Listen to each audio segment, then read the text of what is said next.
Alors, le saviez-vous, 80 à 90 % des nouveaux coureurs pensent que c'est en courant plus rapidement qu'on s'améliore, mais c'est faux.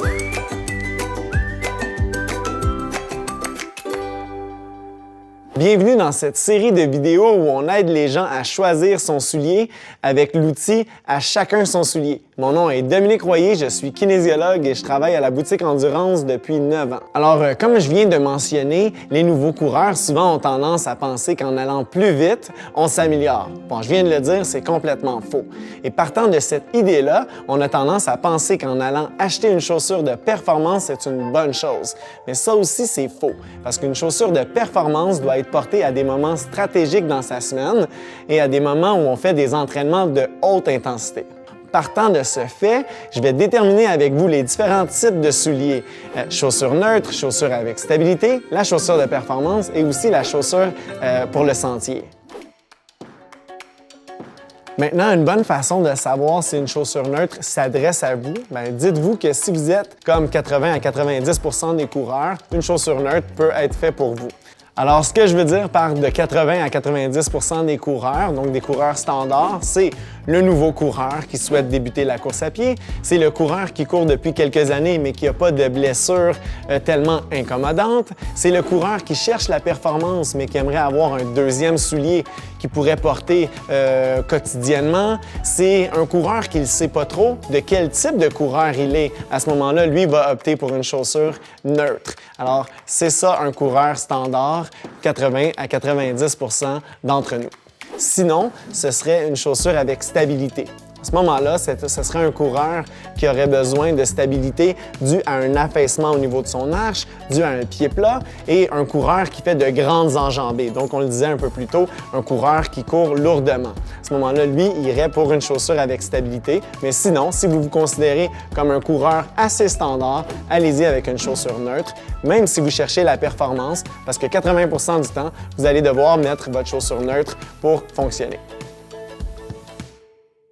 Alors souvent, les gens, on ne sait pas ce que ça veut dire une chaussure avec une stabilité ou une correction et moi, je vais être là pour vous aider à ce niveau-là. Alors une chaussure avec une correction, c'est comme celle-ci.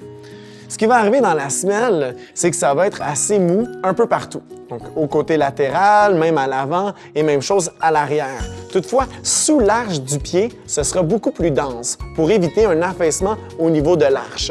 Donc à ce moment-là, cette chaussure-là, c'est beaucoup plus dense sous l'arche du pied et on appellerait ça une chaussure avec stabilité. Maintenant, une chaussure neutre, c'est une chaussure qui, la densité de la semelle sera la même partout au niveau de la chaussure. Donc autant au côté latéral que médial. Alors, on est rendu à la chaussure de performance. Il faut tout d'abord comprendre qu'une chaussure de performance ne vient jamais seule. Elle est toujours complétée avec une chaussure plus souvent qu'autrement neutre. 80 % du temps, on va mettre son soulier neutre et 10 à 20 % du temps, on va mettre son soulier de performance. Alors, pourquoi on veut porter une chaussure performante? C'est qu'on veut améliorer ses chronos pour un même effort. Alors, une plaque en carbone, en exemple, va nous propulser vers l'avant et pour un même effort, on va réussir à faire notre 10 km 1, 2 ou 3 minutes plus rapidement. Il y a une bémol avec le soulier de performance, c'est qu'on ne peut pas le porter tout le temps. Normalement, on porte son soulier de performance une fois par semaine dans un entraînement spécifique à haute intensité. Pourquoi? C'est qu'on va se blesser si on le porte trop souvent. C'est fait pour aller vite. Et si, comme je l'ai expliqué un peu plus tôt, on va vite tout le temps, on risque de se blesser. Alors, 80 % du temps, on met son soulier standard neutre et 10 à 20 % du temps, on met son soulier de performance. Parlons maintenant de la chaussure de sentier. Il faut savoir qu'une chaussure de sentier, c'est un peu à part d'une chaussure de route. Premièrement, le mouvement n'est pas pareil, on monte, on descend et il y a aussi beaucoup de mouvements latéraux. Donc à ce moment-là, il n'y aura pas de chaussure neutre ou stabilité ou très peu parce qu'on n'en aura pas tant besoin. La surface n'est pas la même et la densité de la semelle est toujours un petit peu plus supplémentaire à celle d'une chaussure de route. À ce moment-là, une chaussure de sentier, c'est pour les gens qui veulent aller en montagne, que ce soit de la marche en montagne ou de la course en montagne. Éviter de se blesser avec une belle adhérence sous la semelle et une densité un peu plus élevée que d'une chaussure de route. Alors, lorsqu'on parle du sentier, on parle vraiment en montagne, avec des terrains accidentés, comme de la terre, des branches, des roches.